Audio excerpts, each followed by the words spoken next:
Hi guys, MrRoflWaffles here. 24 hours ago, Infinity Ward unveiled Building 21. They originally were teasing this a little while ago. On the 15th of December, they posted what secrets await in Building 21. Access is redacted. They showed us a picture of it. They were mentioning it in the mission briefings and the patch notes and those sorts of things as being this mysterious location that you wouldn't know exactly how you would get into, but that would definitely have a bunch of high-value contraband and loot inside. And I think everyone pretty much thought that based on what they were saying, it was going to go live at some point in January. It kind of felt like this is on the way, but it's not quite ready yet, so we're going to tease it now, and then in Jan we'll do like a little bit more of a build up to it and release it as some kind of update for DMZ. But then yesterday, it just went live for seemingly no real reason. We've been able to get DMZ access keys, or rather Building 21 access keys for the past couple of days in DMZ, so it's made sense that the keys have come out and then the experience has come out, but the way that they rolled it out was so strange. There was just a random ass patch that didn't have a lot of other stuff in it, but suddenly they tweet out at 6:36 p.m.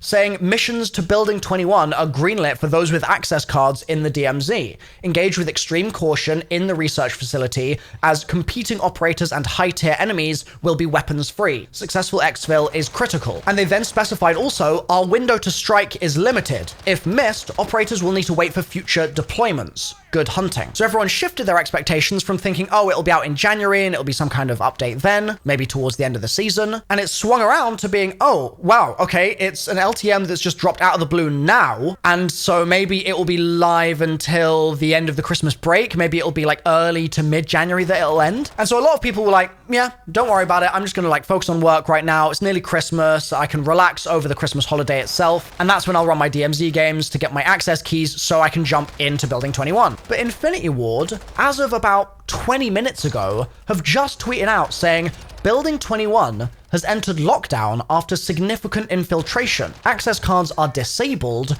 but will be operational within the week.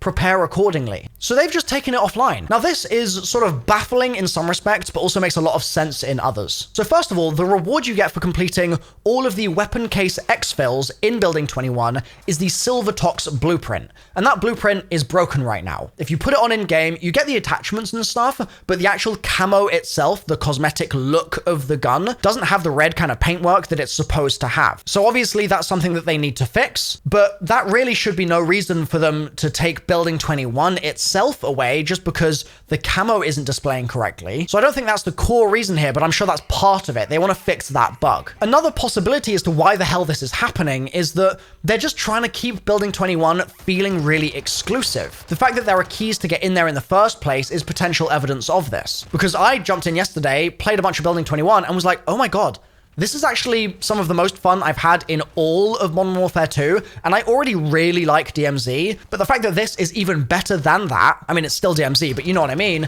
is incredible. Like, it's really freaking good. And so keeping that as like a pinnacle activity, something that you really have to work towards, you gear up in Al Mazrah, you get all of the access cards that you want in Al Mazrah, you make sure that you've got the best kind of contraband from Al Mazrah, and then you get your friends together and you're like, right, this is the run.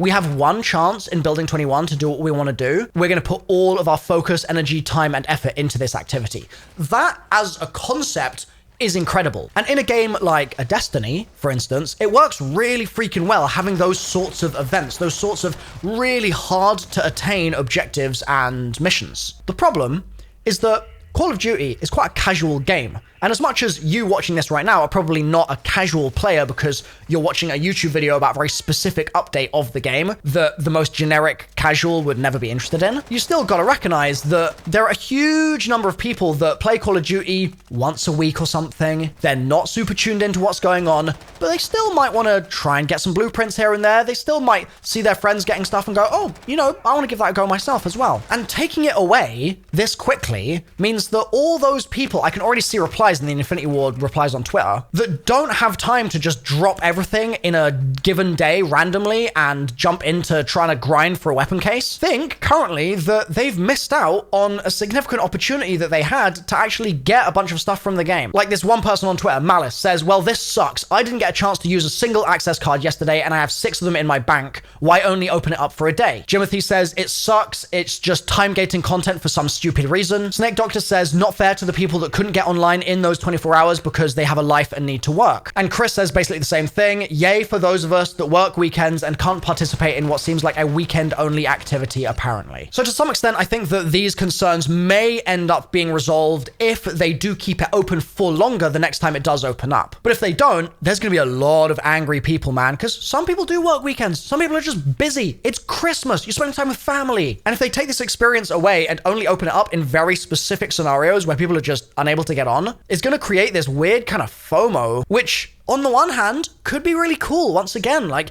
the people that manage to get in are going to feel amazing that they've done it, but the people that miss out are going to feel really bad. And I think most importantly, it isn't going to feel fair. And so if you look at the balance of things, it's going to be fun for the people that get in, but unfair for those that don't. And overall, that's just going to skew everyone's perspective of it to be really negative, I think. Now, there is another reason why they might have done this, and that's that there was a glitch in Building 21 where basically normally you'd use up an access card by entering a game of Building 21, and then it would be gone after you finish. Whether you die or you exfil, you lose the card. But there was a glitch yesterday where you could jump in, unequip the card, and then you would be able to die or exfil, and the card would still be in your stash, so you could just use it over and over again. So I played so much Building 21 yesterday. It was actually insane how much I managed to get through. I got all my weapon cases, I got the Silver Tox blueprint, and in general, I played a whole lot more of the experience than Infinity Ward were intending if you were meant to be completely relying on those access cards. Now, obviously, without the glitch, there would have been ways around that too. For example, a bunch of streamers, myself included, were jumping on and having viewers drop cards for them, which was really appreciated. Thank you guys for doing that. But just because those viewers wanted to see the content as well. They wanted to see everyone jumping in on stream. So there were always going to be ways around it, but it might be that they've taken it offline now because they want to try and patch that glitch so that when they open it back up, it's back to the feeling of being a very, very limited activity. The problem that I think is at the core of all of that discussion, that all of that stuff surrounds, is basically that they're communicating this in a really weird way. Like, first of all, they're doing it in like Call of Duty operator style, like talking about prepare accordingly. It's entered lockdown after significant infiltration. And I kind of get what they're trying to do there. Like, they're making their social media communication thematic around the game. But in a situation where you're disappointing players and you're making them feel like something is unfair,